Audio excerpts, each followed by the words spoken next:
Welcome everyone to another episode of Bryno's Homebrews here on Bryno's World. This week we've got in the keg right here the Weizenbock, which I brewed about a month ago, and roughly a week or so before I injured this right here. But I was able to carry this up here no problem, or with minimal problems, and it's now time to put this beer into this keg. Now, I've already taken the liberty of washing and cleaning and rinsing this keg here, so don't need to worry about any of that. This is going to go into there, and I'm going to get a gravity reading in. After that, I'll have a small taste right now, and then wait until tomorrow to see what it tastes like when it's nice and cold. So, let's get started. Okay. So I'm going to take the airlock off, racking cane in. Got the racking tube in. Okay, some water in the tube. Let's get it into the keg in 3, 2, 1. Oh, look at that. Now, since I didn't make a part 2 video in between this and about a month or so ago, I should mention that when I took a gravity reading beforehand, the potential alcohol level was at 8%, which is actually lower than it's been before, but there might be a few reasons for that. One, I put the honey into this at the very end, which made it a little bit less fermentable, as honey typically is if you don't let it boil and let it break down a little bit, but that lets it retain some honey flavor. Second, I also used a very specific liquid yeast for German wheat beer, so that may have had something to do with it as well. I should mention though that it had a very nice pleasant sweetness to it. It's not a super malty one. I mean, I could really taste the honey in there, so actually, while it's racking, let me get some for our gravity reading. There we go.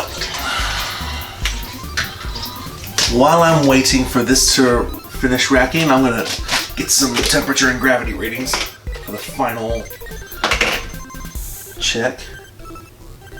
I'm calling that 1.030 on the button, which is no change in gravity from last time.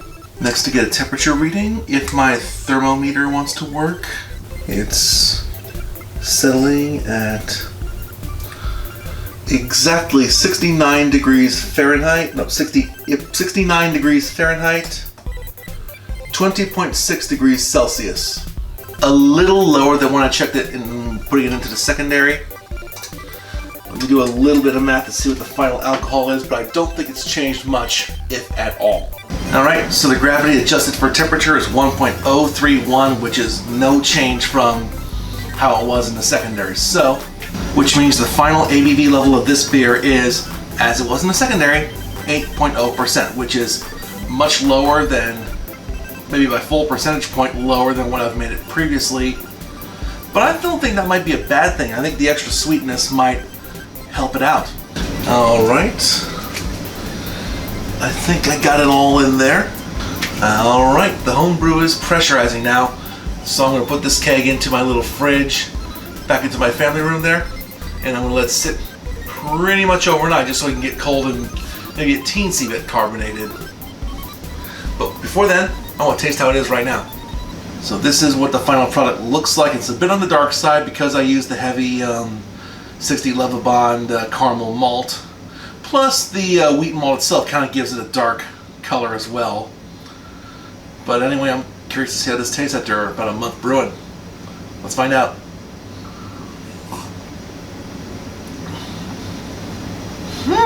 Wow.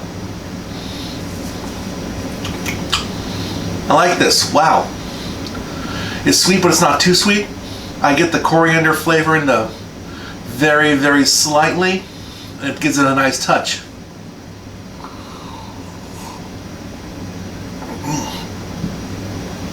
Got a little bit of that in the back of my throat there. But yeah, this is as good as I remember it. Maybe even a little bit better. And I wonder if it's because I used the actual German wheat yeast for this product. Give it a nice good flavor like you would expect from a beer like this. I'm now more curious to see how this is going to taste after a day of settling in the keg and being cold conditioned, if you will. But we're going to have to wait till tomorrow for that. but you will get to see it in 3, 2, 1. Well, it's actually been about 2 days since I left you, but let's let the beer in that glass right there. Plenty of time to get cold and condition itself, so I think now's as good as any time to taste this and see what we got in the final product. First, the smell. Well, it's got that familiar smell, that mostly wheat. I've got getting a little bit of the honey scent to it as well. Not very hoppy, which is what you want as well. I think I'm also getting some of the coriander in that smell. Yep, definitely am. Anyway, let's give it a taste here, see how it turned out. So, Bryno's Specialty Weizenbock at 8% ABV. Cheers.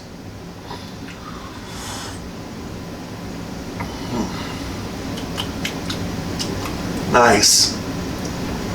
That is nice. That's It's definitely not as alcoholic tasting as the stuff I've made before. It's definitely a little bit more on the sweeter side.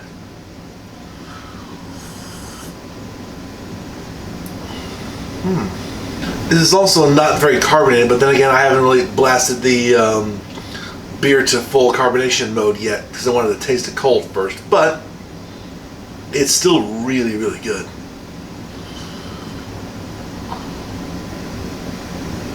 Getting the stronger flavor of the honey also adds another something to this. I have a feeling that I can drink this stuff pretty quickly. I couldn't chug this stuff, but this is a very, very good, very drinkable beer. Now, if I carbonate this properly, just blast it up the CO2 content and let it sit for maybe 4 days or so, then this would be perfect. But until then, I'll drink this as is.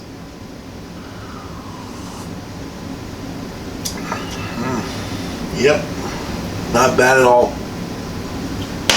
Well, that'll do it for another series of Bryno's Homebrews on Bryno's World. Thank you all very much for watching. If you like what you see here, please leave a comment down below. Otherwise, don't forget to like, share, subscribe, click the bell icon, and all that wonderful stuff. You know the drill. Once again, thanks for watching. Have a good one.